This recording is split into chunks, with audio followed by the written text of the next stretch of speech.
Hello, Louisville. Guess who's coming to dinner?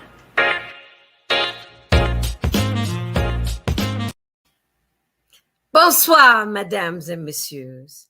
Je m'appelle Janice Carter, and guess who's coming to dinner? What you say?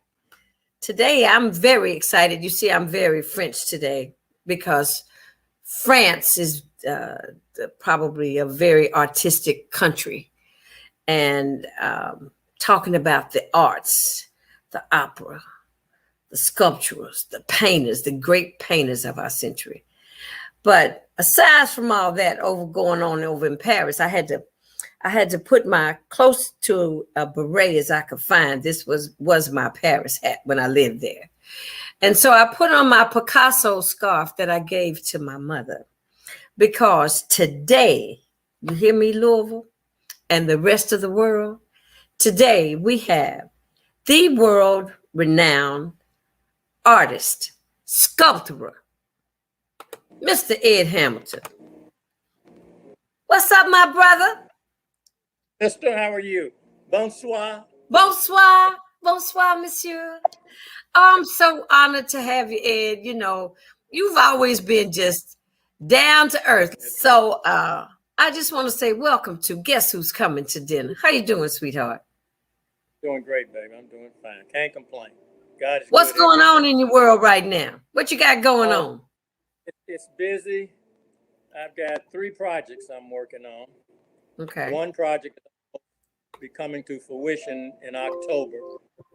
A major piece down in Charlotte, North Carolina. The late, great Julius Chambers are doing a full-size figure of him that goes what they call the Trail of History.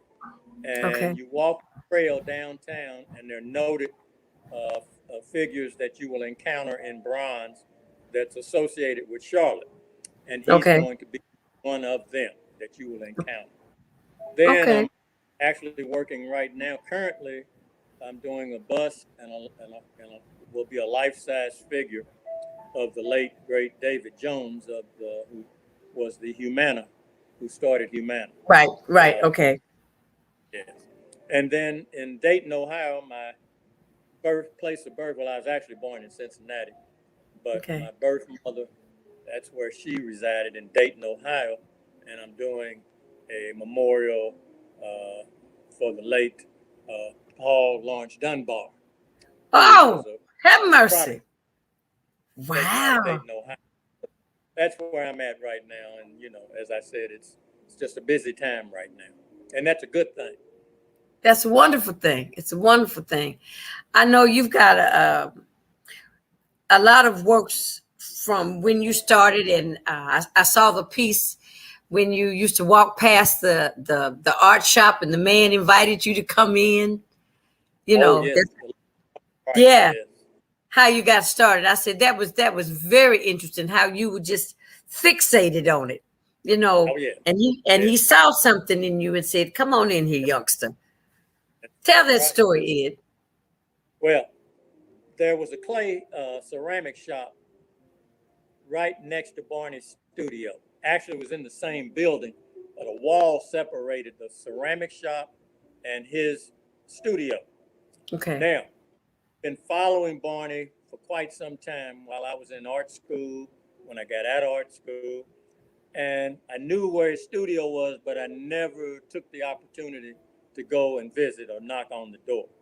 Well, this one particular day, late April, I believe, back in 1973, I was teaching ceramics and sculpture at Iroquois High School.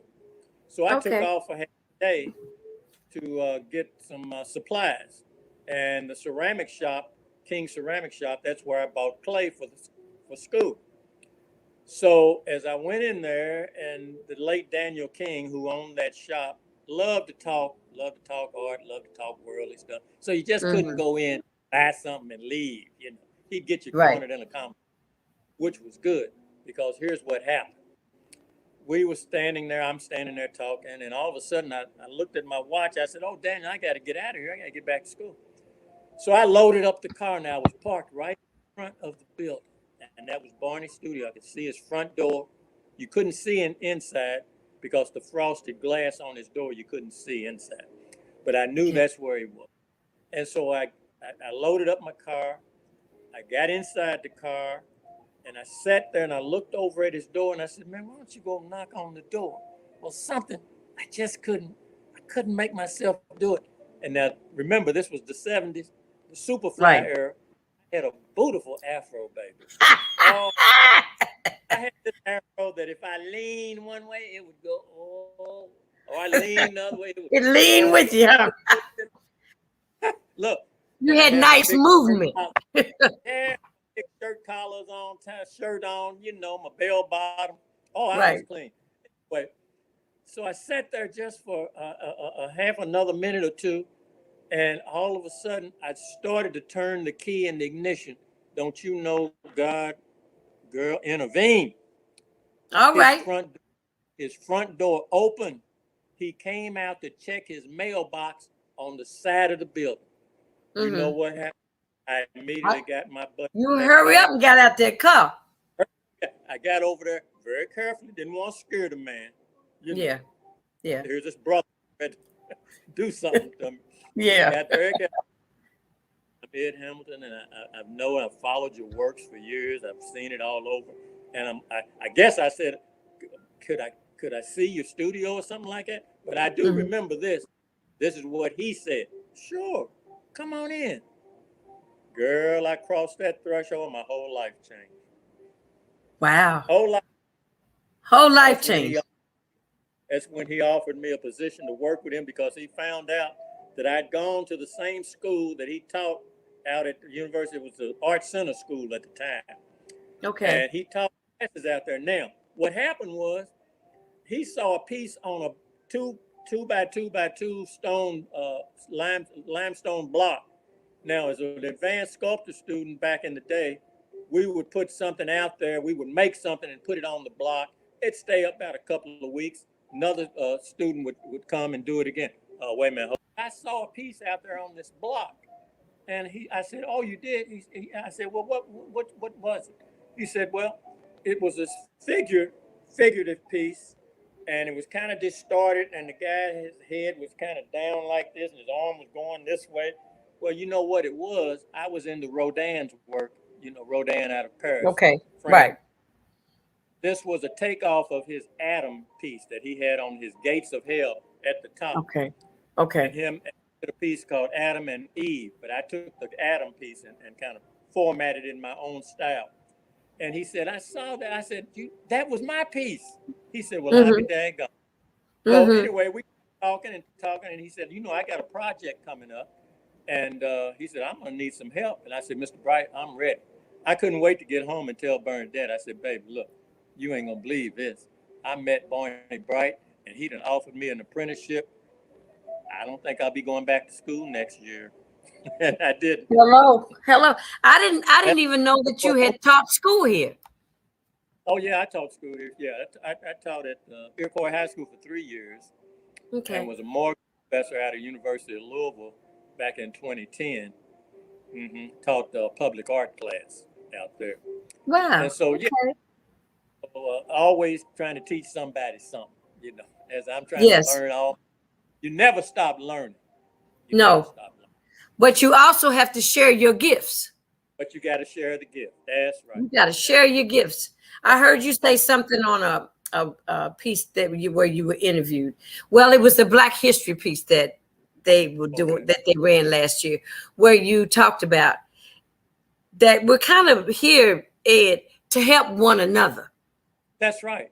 That's right. And that's something that I say I talk about on this show, is that that's what we need to do more of, and make it be like our standout piece in order to be a compassionate city. You can't be compassionate if you don't help other people. No, that's right. No, you just can't walk by and just be. You can't be high and mighty and don't help nobody. I always told my wife, she became a teacher years ago. She retired from the Board of Education as the Option Magnet Advanced Program Director. But she started in the classroom. And when she started in the class, I said, babe, don't forget this. Remember one thing. I don't care how high you go. I don't care if you're a teacher, the principal, the counselor, or whatever. Why do people come and work at a school in maintenance? They empty your trash, they Right. clean up your room. Right. So you treat these people just like you treat other Anybody else. Right. Doesn't matter. Exactly. Because they're just as important as everybody else is. It is. Absolutely. Dog, you know, I tell people, don't play it together. It's pretty much over at that point. You know? Right. Help each other. And if we do that, huh? Yeah. We're bigger for it, baby. We're bigger for it. We're bigger for it. We're better for it. So, Ed, I'm excited now. So, you ready to show us around the studio? Here we go. Let's go do York right now. Wow. There's York. There's York. He's down on the Louisville Belvedere, 5th and Main Street. There you go. Oh, there you go. That's what I'm talking about. There you go. All right now. There you go. Now, that's beautiful. Here's Brother Lincoln down at Waterfront Park. Here's a plaster version of his big head. You see it? Yes. Yes. What you say, Ed, is big head. That boy got a big head. Here's Martin Luther King. Here's Martin Luther King in Newport News, Virginia. Oh, wow. All right. And here's what it looks like.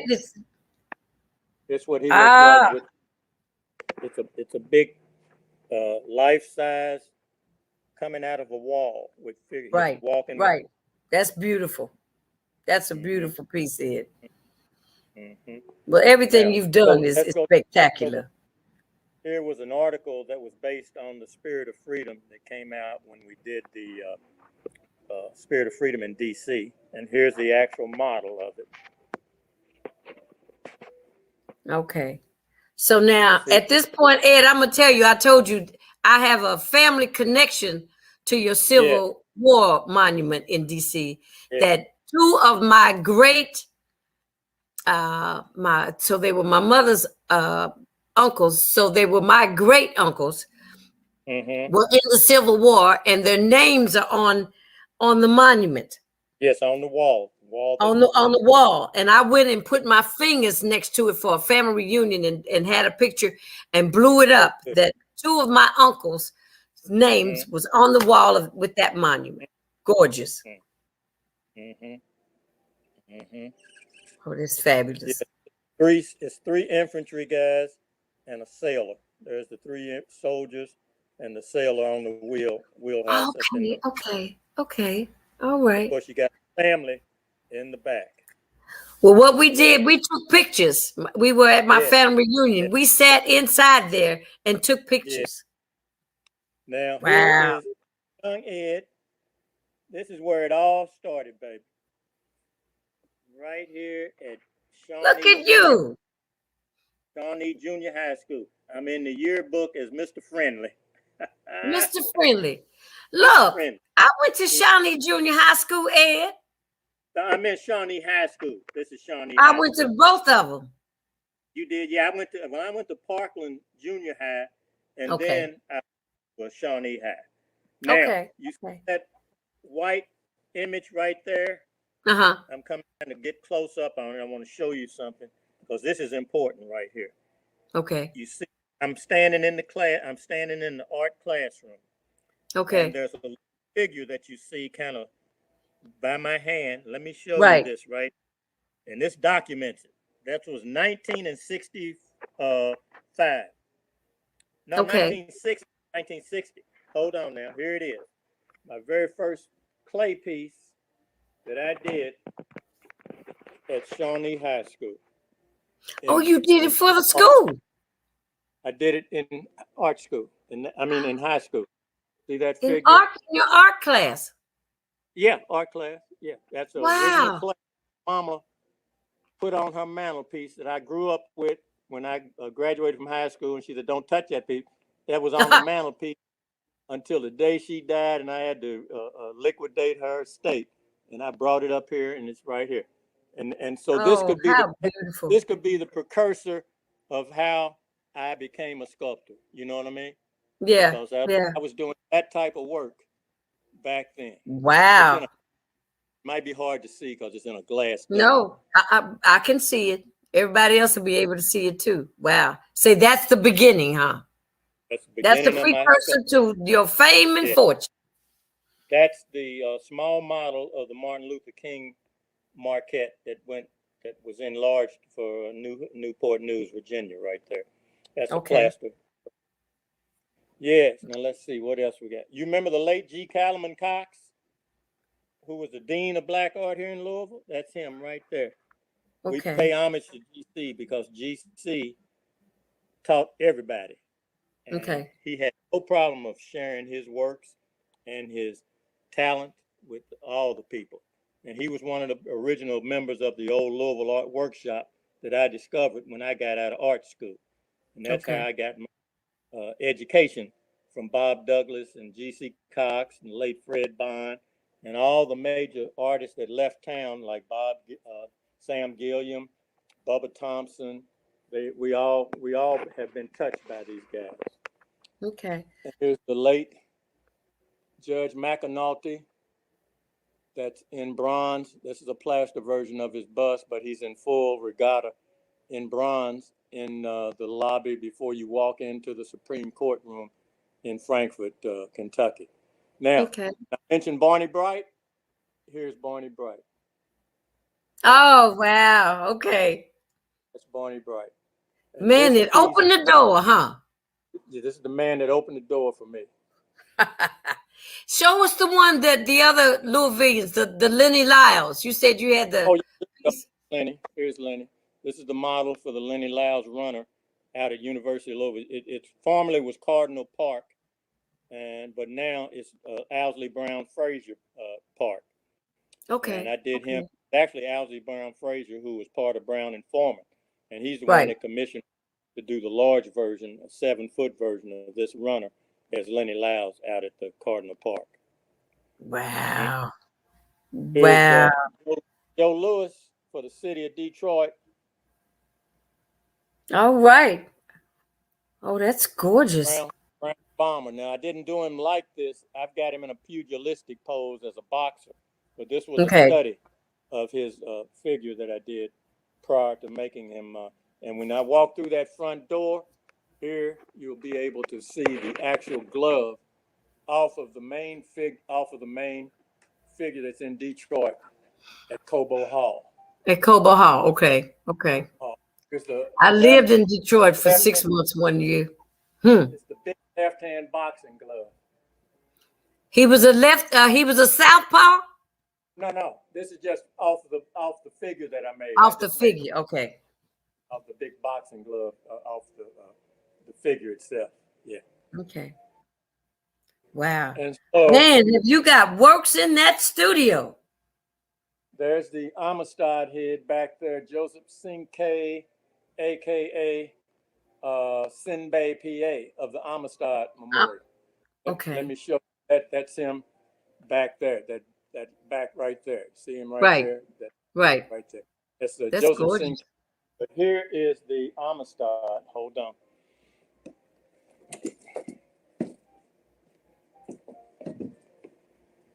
Oh, here's my very first public piece. Booker T. Washington, the Hampton Institute. Look how little I was, girl. And that's wow. That's at Hampton University in bronze. Then after I did Booker T, here's Joe Louis. Okay. See me work the big version of him right there. See that? Yeah. This looks like in Cobo Hall. Oh, that's the statue at Cobo Hall. Statue at Cobo Hall. Oh, wow. 12-foot high bronze statue. Wow. In the lobby of Cobo Hall. Now, then we do the Amistad next. Here's your Amistad Memorial. Here I'm working on clay. I'm working on the actual clay version. Where is that down further? There. See me working right there. I'm in the studio. Once it's cast in bronze, this is one side. It's a 3-sided piece. and that's the courtroom trial side. And then here's the front side of the whole thing there. Okay. Okay. Oh, wow. Ed, your Right, work is just spectacular. right in front of City Hall in downtown New Haven, Connecticut. And then, of course, you've seen the Spirit of Freedom. And that's the Yes. Yes. for the freedom. And then, obviously, York again. Our man York. Everybody loves York because he was. Oh, yes. Absolutely. Yes, yes. So that's. So we talked earlier about one more piece that you can maybe we zoom in on before we kind of close it down. The box Muhammad Ali's Smoke Town. This was the model of the Smoketown Monument. Let me see if I can get that to you without messing up anything. Okay. Oh yeah, you see that? Oh, there it is. We see it. We see it. So the boxing gloves are together and they make a heart. Yeah, like it made a heart. Yeah, the two gloves together, but the two thumbs created like a scene of heart. And how that happened was when the late Zephyr May Miller, called the bag lady of Louisville, called me and said, "Hey, we got to do something because they getting ready to do something over in Smoketown." I said, "What you talking about, baby? They want to put a monument up, but I don't like what they putting up. I got an idea." And she handed me a drawing on a brown piece of paper. And I said, "Okay, babe, go." I mean, a brown bag. That's what it was. And I said, "Okay, babe, let me play with it and see what we can come up with." And so I kept sitting there looking at this drawing. All she did was drew an outline of a boxing glove. And I said, "Okay." So I played with it. And then all of a sudden, I just drew two transverse together. And that's what started the whole idea of dealing with the aspect of putting two gloves together to create that. And so we took that over to the meeting over in Smoketown at the Presbyterian Community Center. Right. And everybody there waiting on to see what we came up with. And then what ended up happening was we presented it. A young man came around the conference table. Everybody was sitting around the conference table and people were standing around the walls. And the little young man came back behind the conference table, behind the people, came at the end of one of the edges of the conference table because I set the piece in the middle of the conference table. Okay. And he got down on one knee and he looked at it like this. And he said, "You know what? That looks like a heart." Boom. Boom. There you go. Yeah. People said, "Heart of the community." Mm. That sealed the deal, baby. Drop the mic. Wow. Well, you've been interviewed all over the world, and your work is all over the world. I put on the opening for this show is Ed's Louisville. I put Louisville's Ed. You know, like you belong to us. But I thank you for letting us come into your world and telling some more about your story and your history that some of us may not know. That's right. You know, I grew up, but you know, I grew up part of the Black community at 6th and Walnut Street. My dad was a tailor, was a barber, so that's where I grew up. Well, I was born in Beecher Terrace. Yeah, down the street. I loved it, baby. I come from two families. Because I didn't know that I had been adopted. Okay. And my mom and daddy that raised me, I thought they were blood. We looked alike. I guess they picked somebody that looked like that. I don't know. Yeah. But what ended up happening was I found my birth mother and found out that I had two brothers and two sisters, girl. Oh, ain't that something? Wow. Yes. We had a good 13 years of her. We found her. Oh, that's beautiful. It was just beautiful. So I've had two families. Right. The one that raised me and the one that let me go but was found again. And she was so. So you had a full circle completion twice. Yes. Yes. With two families. My birth mother always said, when when she had to let me go, and she was 15 years old. Right. And when we found each other, she said, there was always a dream that I had. And I was always, these babies were revolving around my head. And I was trying to catch this baby. And I guess she was trying to catch the one she gave away. You understand? Right. Isn't that metaphor, for thinking maybe one day he'll find me. And that's what I did. She was sending you that energy, Ed.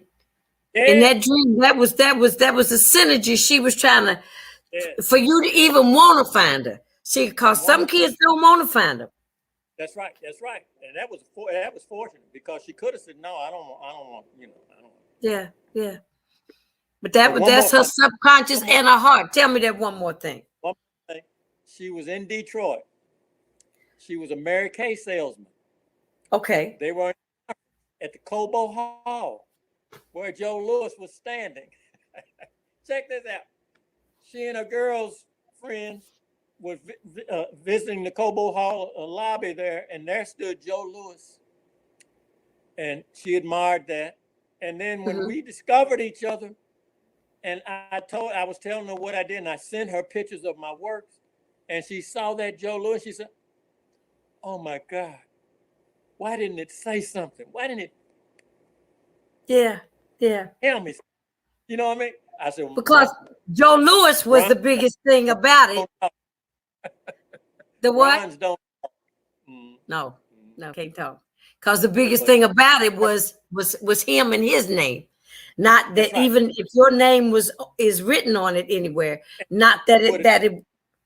Yeah, she never would have known, put it together, because she never would have known my name. See, because my name, I was born with one name, but I ended up with another. It's another name. Okay, I was going to ask you what your names were changed. Okay. Ed, God is good. He's given you a beautiful life, and he's gave you a spectacular talent. And I'm just honored to call myself your friend and be able for you to acknowledge me and come on this show, because I want to share our history so that our children can see that we can come up, like they say, the phoenix can always rise. Oh, it's going to rise. That's right. The phoenix is supposed to rise. Our children need to know that they come from something. This Louisville, Kentucky. They come from kings and queens. Kings and queens. I tell people all the time, I said, we didn't think we were going on a cruise to Sandals when they brought us over on those ships. We didn't think we was getting ready to go on an excursion. Somebody takes our whole heritage in our life and tries to mold it into what they wanted it to be. But we came up from that. Now, let me tell you this now, one more thing. Have you been to visit Roots 101 Museum, Lamont College? Not since they moved. Okay, well, please make that your next show. Okay. That's my next show. I've interviewed him once, but now I have to interview him since he's moved. Yeah, you gotta take it to the museum. Okay. Take it to I will. I'm gonna take it to the museum. Take it to the museum. Okay. Give Bernadette my love. Certainly will. Thank you so much. Have a blessed day. Keep singing them beautiful songs. All yes, right. sir. We love you. All right. Appreciate Au revoir, monsieur. Au revoir. Au revoir. Take care, sweetie. All right. Ed Hamilton, sculptor extraordinaire, a Louisvillian, the heart of our city. He gives us the creative spirit. Muhammad Ali gave us that we can be the best that we can be. Ed tells us that we can use our inner love for mankind to create something beautiful. And look who we got. We got Ed Hamilton on his picture on the side of the Works building. It says Ed's Louisville. But today I said that Louisville belonged to Ed, or Ed belonged to us. Either way you want to put it. We got Ed Hamilton. I want to thank him. I want to thank everybody for tuning in today. I'm just excited. That was energizing. You know, I've got some pieces that I'm going to drop in here, here and there. And now was probably a place that I would do that. The Civil War Museum up in DC that Ed sculpted. I'm going to show you pictures of that now. And because it has my two uncles, Washington Heron and, I don't forget the other name, so I'm going to fix that. But their names are on the wall that surrounds, it's on the outside of that memorial in Washington, D.C., that I was able to see that. My mother was able to see that because those were her uncles from Mississippi that fought in the Civil War. And to be able to go find their names on that wall was a mission that we had a family reunion there. I think it might have been maybe in 2000.